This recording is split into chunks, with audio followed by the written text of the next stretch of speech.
friends, Lauren here. For those of you that don't know me, I am a survivor of extreme domestic violence.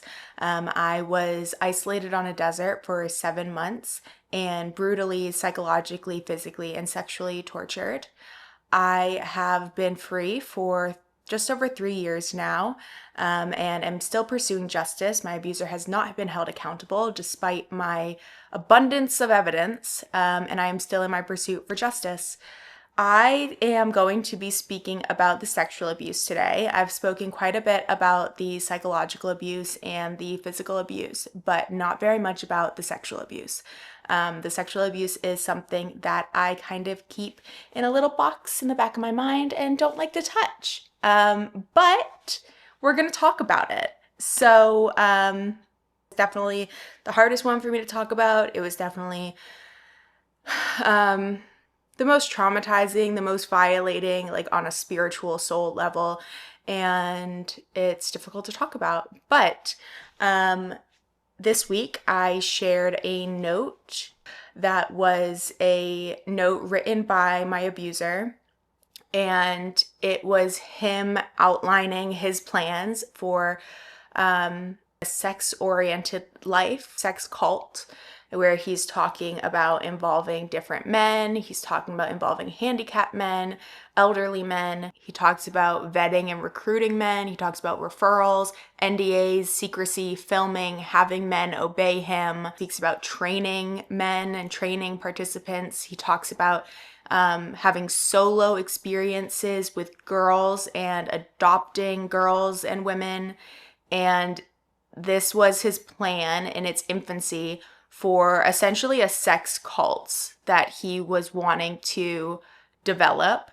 And much of the time on the desert was oriented around this plan of his and him preparing me to enter into this life. So if you haven't read that, I do recommend going to read that. I'll link it below.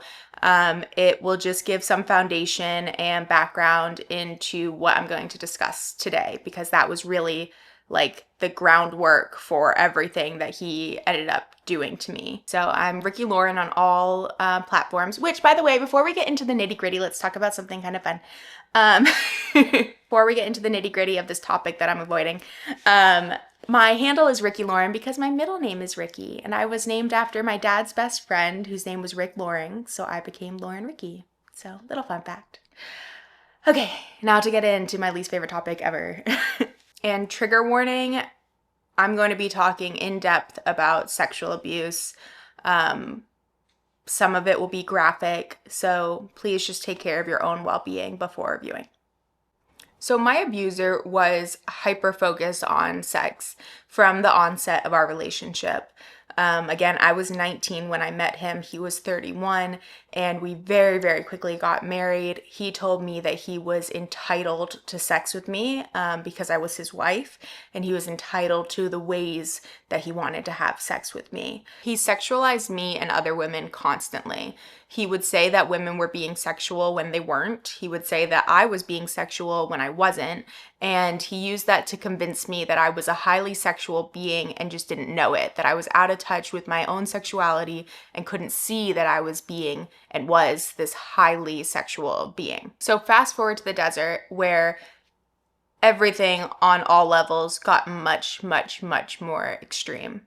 So 1 month after he wrote that note, on April 2nd, 2022, which was a big turning point day on the desert, he decided that I had been cheating with dozens, if not hundreds, of men. He claimed that every interaction I had had with a male during our relationship was me cheating. So we're talking, we had a gym together. So we're talking like employees, trainers, old friends. Any interactions that I had had with a male were me cheating. And he berated me so much on this topic that I ultimately believed him. I thought I was awful. I thought I was a terrible wife. I had apparently just been cheating and didn't know it. And he made sure that I knew that I needed to repent for this. And also, side note real quick, this escalated into him telling me that I had been prostituting behind his back. And that was another huge topic on the desert. And he would find like old boarding passes in my phone and say that I was going off to be a prostitute when I was taking these flights, especially during specific layovers. And this just fed into his narrative that I wanted to have a lot of sex and with a lot of different men. And like I said, he ends up claiming that I was cheating on him with dozens, if not hundreds of men. But back it up.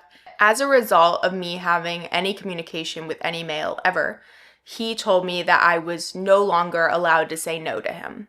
He told me that I owed it to him, that I needed to be available to him anytime, 24/7, whenever he wanted. And he told me that he wouldn't put up with me saying no. That first night, April 2nd, he told me that he was going to hate fuck me, was his language. And he was very violent, very forceful, and was slapping me across my face and my chest and was telling me that I needed to tell him that I liked it. From there, the training began. So my abuser was hyper fixated on gangbangs, on having a multitude of men on me.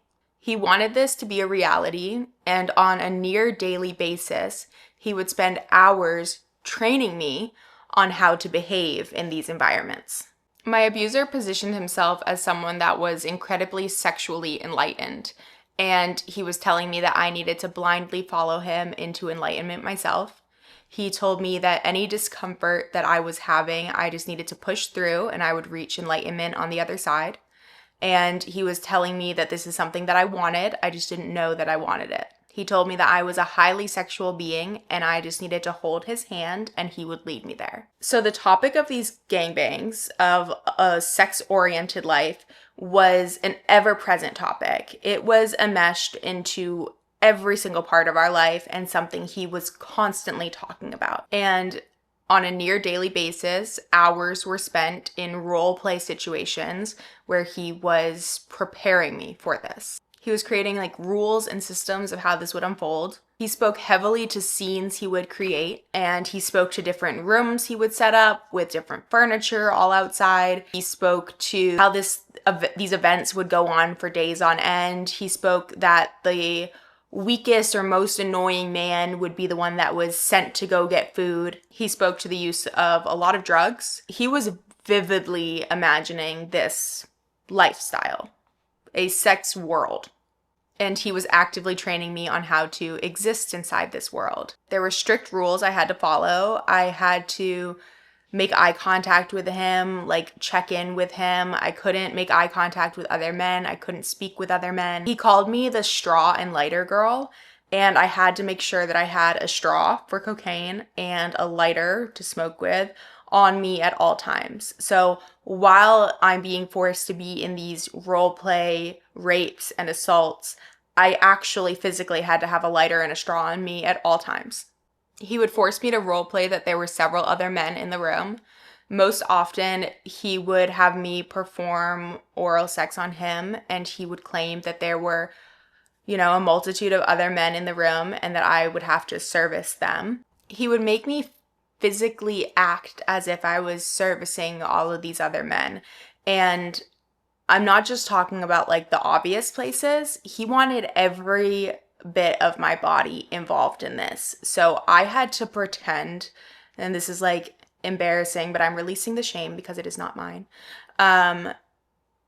He made me pretend that I was servicing men with my feet, with the backs of my knees, with the crease of my elbow, my hands, and then the obvious parts.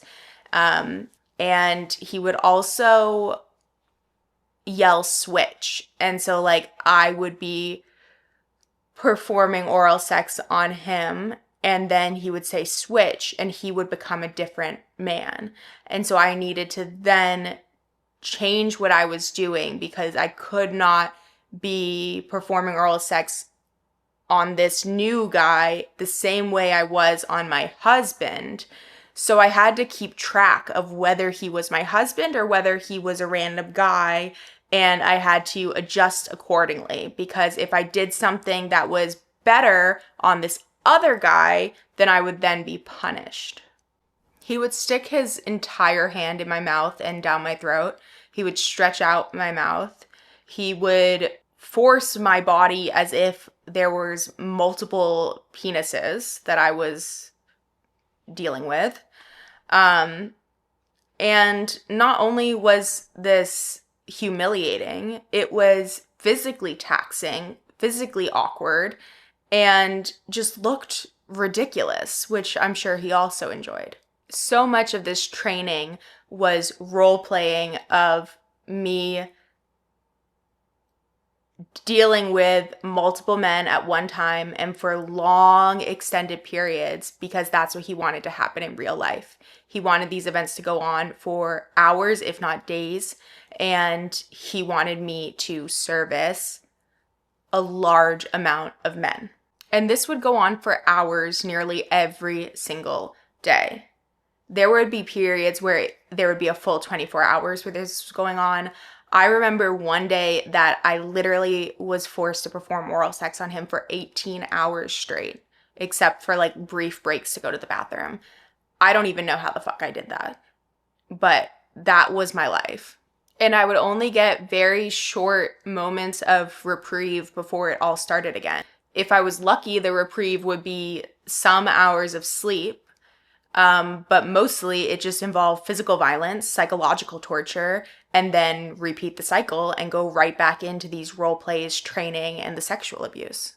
And this repeated endlessly. This is what the days looked like on the desert. Physical violence, psychological abuse, sexual abuse, repeat, repeat, repeat. He was just putting me in and out of different types of abuse endlessly.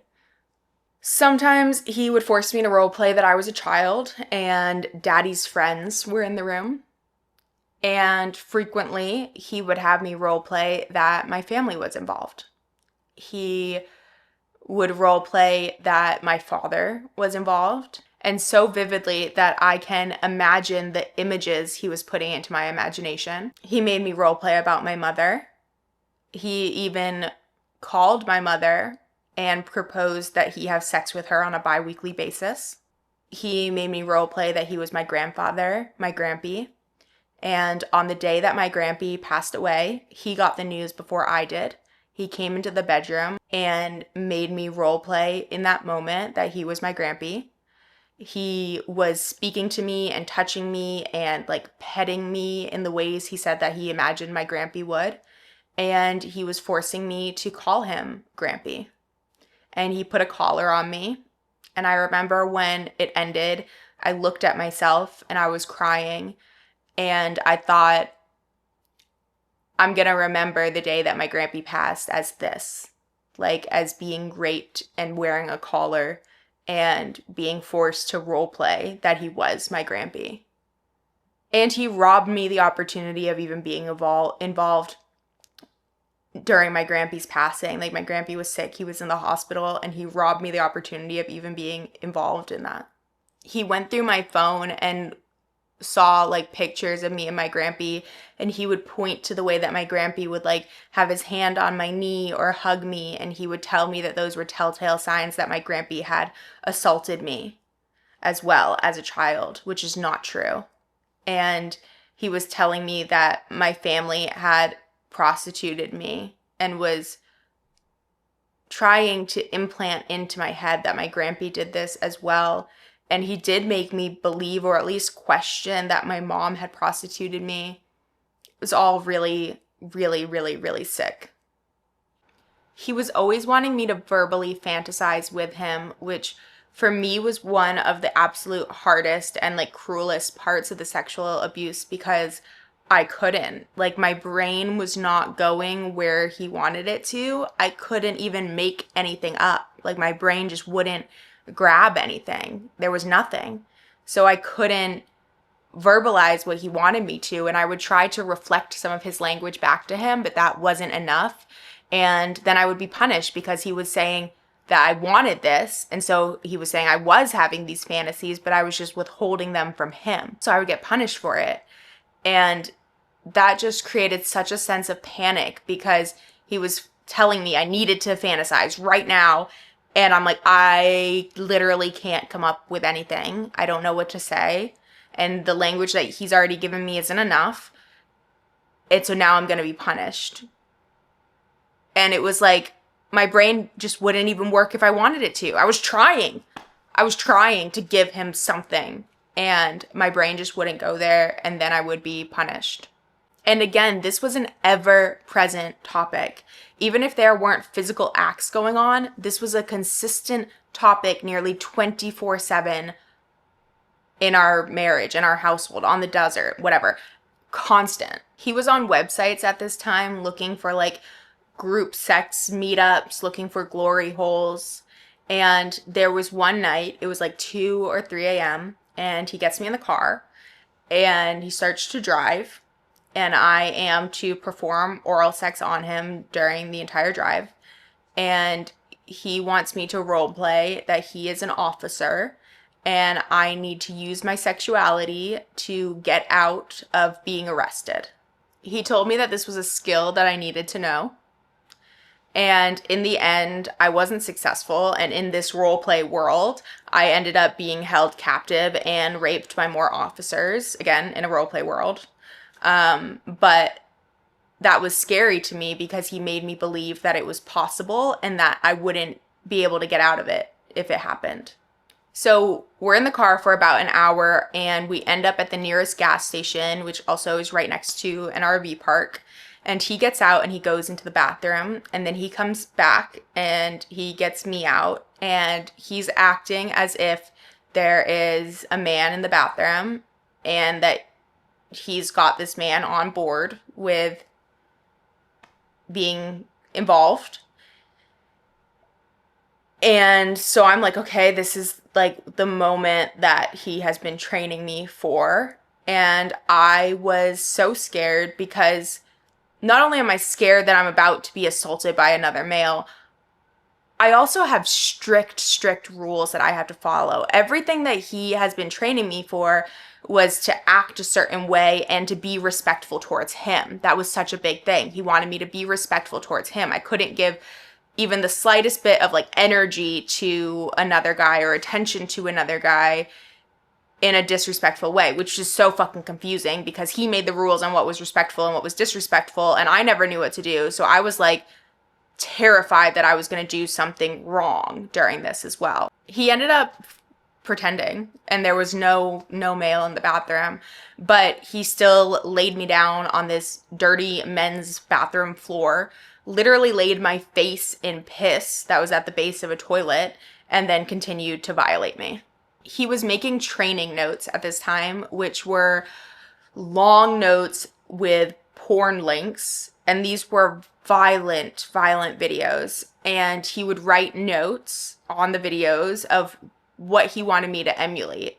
And as part of my assignments, because I had assignments, like write 50 despicable things I ever did to him. I had assignments on a regular basis. And one of my assignments was to watch these videos and provide notes back, or at least take in what he had written down and what he wanted me to notice.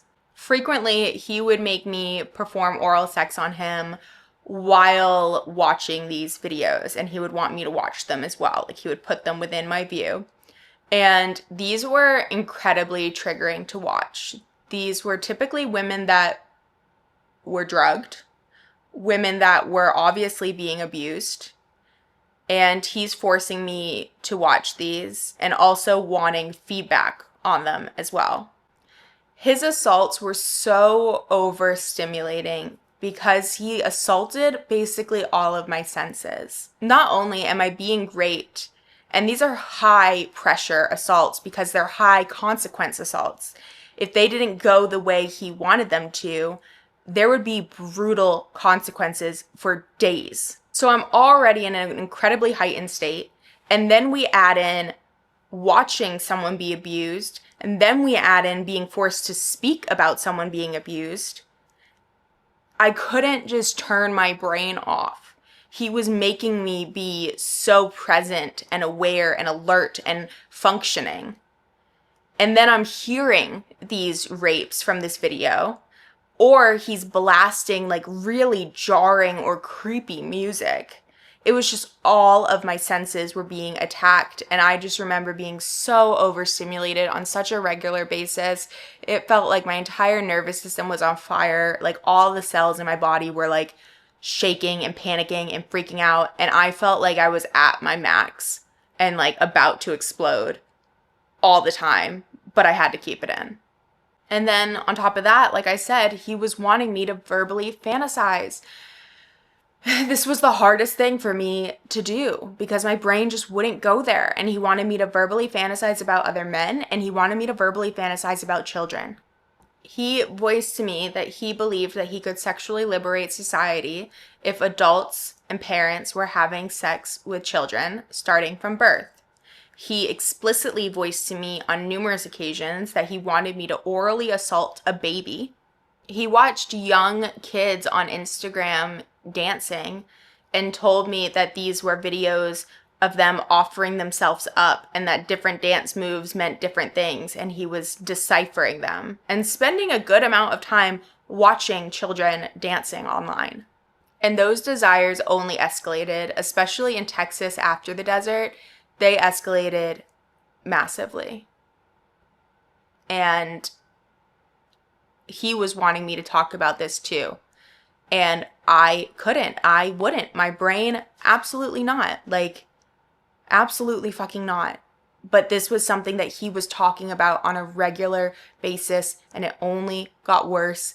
And I would be punished when I would recoil in horror and discomfort because he was saying that I wanted it too and I was just withholding, or that I was making him feel bad about his sexuality. Yeah, buddy, you should fucking feel disgusting about your sexuality. Sicko. But back to the desert. If he wasn't forcing me to be involved in physical acts, he was also spending a lot of time masturbating. A lot of time masturbating. But I was responsible for creating the perfect environment when he would. I needed to make sure that he had the speakers. I needed to make sure that the room was how he wanted. I needed to make sure that I was doing what I was instructed to be doing while he was masturbating so that I didn't disrupt the environment or disrupt his flow or disrupt his vibe or somehow interfere with him. And the smallest, tiniest little thing would set him off. And then the whole cycle would repeat. Now, I needed to physically get involved and fix it, or then it would become physical violence and, just repeat. He was actively trying to get men, friends of his, out to the desert, and I believe he told them the reason that he wanted them to be involved in a threesome or a gangbang. He even made me with him FaceTime a childhood friend of mine, a male childhood friend, and proposition this. And he pulled down my shirt and exposed me in this FaceTime.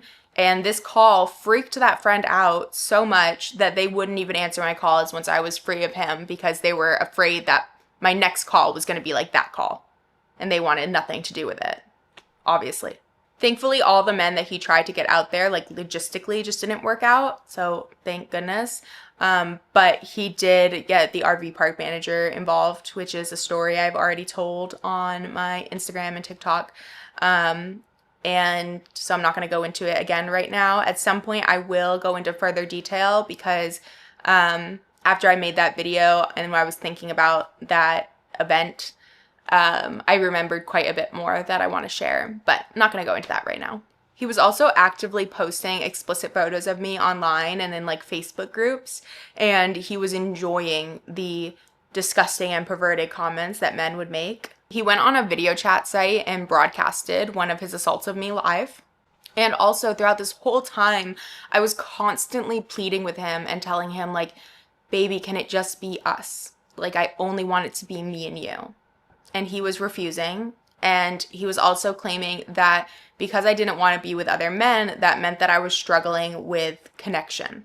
He told me that in order to help my problem with connecting, that I should think of the men as just dicks, is what he said. He said, just think of a bunch of dicks. Don't think of them as men, which obviously did nothing because either way, that's incredibly threatening and scary and awful.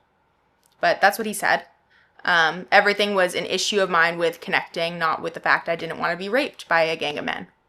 There were moments that we would be out in public, like at a gas station, and I would get scolded for cheating. He would say that I would look in a man's direction and be inviting in some way, and he made being out in public an incredibly terrifying time because I knew I was going to get punished and scolded, and he conditioned me to literally just look at the ground when we would go out and not look up, because if I looked up, I was going to be accused of cheating. And there was one particular day where he was like, "How dare you check out that man in the red shirt?" And I was like, "What man in a red shirt? My eyes have been on the floor." And still I got scolded for it. He made it seem like I was sex crazed and that I wanted gangbangs, but I just didn't want them with him. So he was constantly punishing me for behaving in ways that I wanted this, but without him, and that I was withholding from him. There were just harsh repercussions for everything, and it was imaginary behaviors. He thought that there were invisible people on the desert, and he would accuse me of like blowing kisses to invisible men out the window. He would accuse me of having sex with men out in the desert, and I can't reiterate enough how much this was constant. This was an ever-present topic, and the training I will go into deeper detail on, because I have not done it justice in this, speaking to what it was really like. Like, there was hours every single day where I was being trained, and I had to act in a certain way, and I had to be respectful towards him during it. And it was just very, very scary, very, very overstimulating. And it didn't end when we left the desert either. And I actually wrote this that I'm going to read out loud. I wrote this right after I escaped him. And this is just my fresh out recount of what happened after the desert when I was forced to live in a bedroom with him bedridden for 4 months. So I wrote, "My sexuality, I anticipate this being the hardest aspect I have to heal. Even imagining being sexual again makes me crumble, cry, like my heart is hollowing out.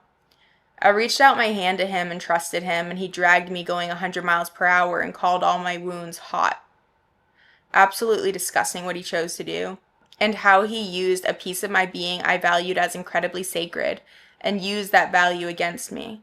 Single-handedly the piece that took the most of my heart and spirit, without question. I would have taken the most torturous physical abuse over what he did to me sexually.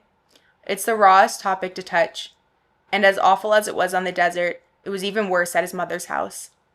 If there was ever a time I felt like a prisoner trapped in a basement, it was then. I cried out to him so much, I cried for it to stop. He got joy watching my tears and manhandled my head in response. I wasn't allowed to leave the bedroom, not even to go to the bathroom or to get water. I just wanted a moment to myself to prepare myself to come back. It wasn't an option. It's crazy to know everything that happened out in the desert. Insane physical, psychological, sexual abuse. Tremendous. But that bedroom at his mom's house felt like the worst of it all. Maybe because I was past the point of appeasing. Maybe because I had said no for nearly a year and it finally caught up to me. Maybe because his brother and mother were an earshot away and still I was imprisoned. Whatever the reasoning, it was fucking brutal. The most I cried and panicked out of anything ever in our history. And as I wrote this, I really was only speaking to the physical acts. But as the picture becomes clearer, it went to worse depths. Only being physically raped is tenfold better than being forced to verbally engage. When you bring verbal into it, your luck of numbing out goes out the window. Now your brain is engaged, your heart is listening, your spirit is fighting. And that was the most torturous thing. Not only did I not know how to do what he was asking, now my brain and heart and soul were battling. The most overwhelming assault. It's a whole lot easier to sacrifice your physical body. When the mind turns on, it's like snapping your heart like a piece of wood over your knee and throwing it into a fire and spitting on it and then probably pissing on it. I don't know why I explained it that way, but that's the way I did. It reaches new depths of the soul, a whole other level of soul defeating. And at the end of hours of torture, I had to love on him in whatever non sexual, at least fucking finally, way he requested. I had ruined the night, so I had to XYZ. Give him the best day ever, make him food, take care of him, be extra super loving, etc., etc. All after being traumatized all fucking night, and now it's 10 a.m. and I have to put on a happy face and give him the best day ever. I have no fucking words for this dude. None. And he always claimed I made zero effort sexually. I sacrificed every single ounce of my being, everyone, continuously. Really, what happened at his mom's house was no different, but I had reached my capacity. I was also actively processing what had just happened on the desert, and I was stuck in a room with him, and his mom and brother were right there, but still, I was helpless. So this is a part one because that is about all I can take of this for today. Honestly, I would love if you ask questions because this is a topic I've really only spoken about when I have had to speak about it, and I want to go there. I want to heal. I want to talk about what happened. And I feel like questions would honestly help me. So feel free to ask any questions. I welcome them. And I hope that by me doing this, it also will show that if you have gone through this, the shame is not yours to carry. Someone did disgusting, disturbing, deranged things to us, and that's not our fault. It was done to us. It is not ours to carry. And in doing this, I am also releasing myself from the shame that I still carry over some of it. And I just send so much love to all of you. And thank you for being here and supporting me in my journey. And I support you and love you right back. And that's that.